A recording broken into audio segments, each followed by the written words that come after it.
And welcome back to The Factor Uncensored. You remember the Coldplay concert Kiss Cam cheating scandal? Is there any way to emotionally bounce back from being cheated on in that way very publicly?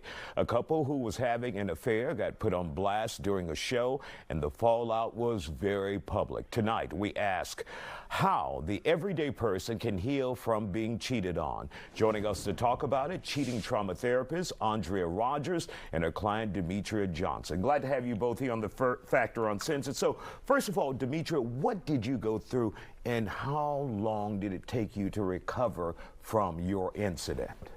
I am actually still recovering. It was just a year ago. I was married for 21 years, and in the last year of that marriage, I was notified that my husband, or former husband, was cheating, and then he swiftly decided as he told me, he could do better, and he wanted a divorce. What was that like to be told after all those years, I can do better than you?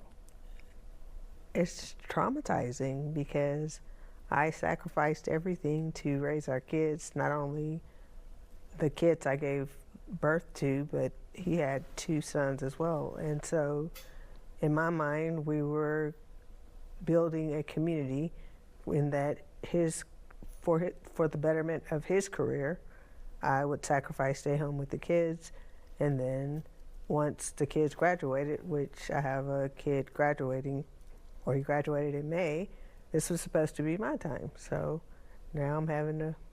And did you ask yourself, what just happened?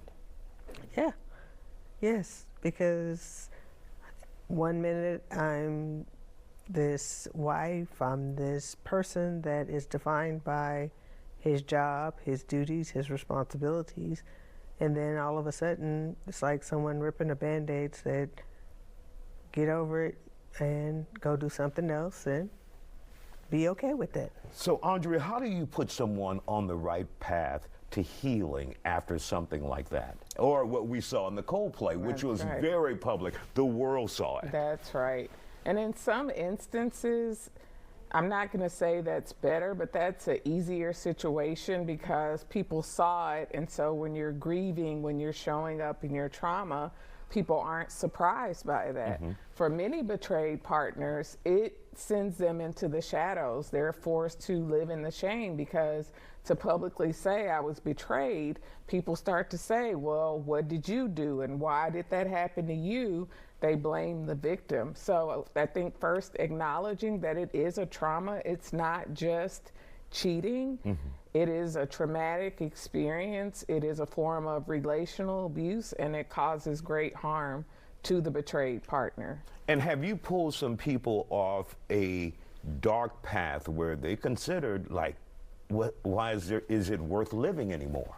For sure. I mean, I was on a dark path myself. You guys were talking about SNAP benefits earlier. I have a story similar to Demetria where I stayed home raising 4 kids, and one day my husband said, I can't support 2 households because I had asked him to leave.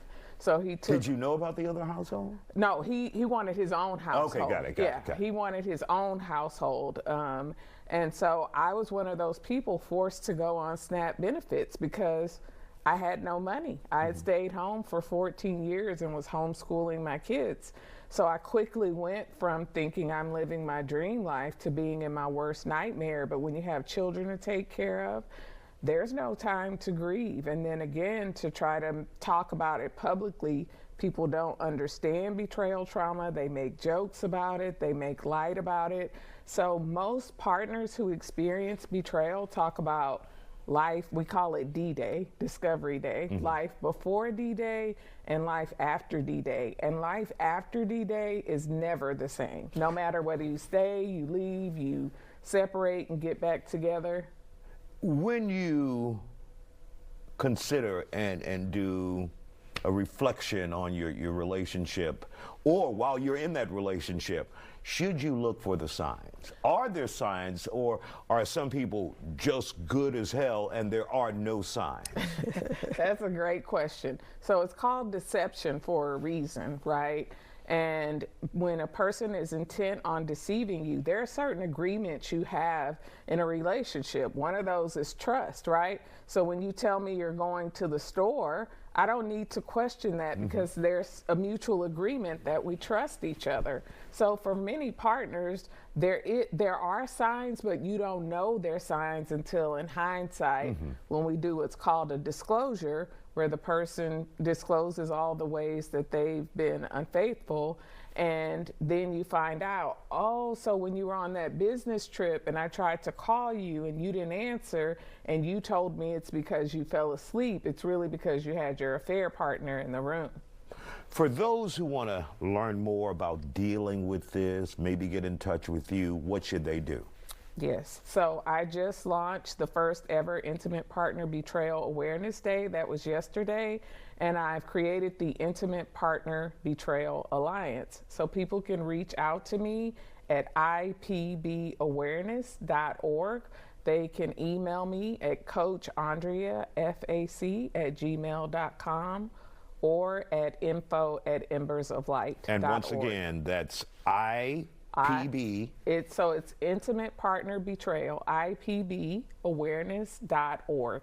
All right, and they can reach you there. That's right. I'm sure you're going to get a lot of calls. Thank you all for joining us and for sharing your story.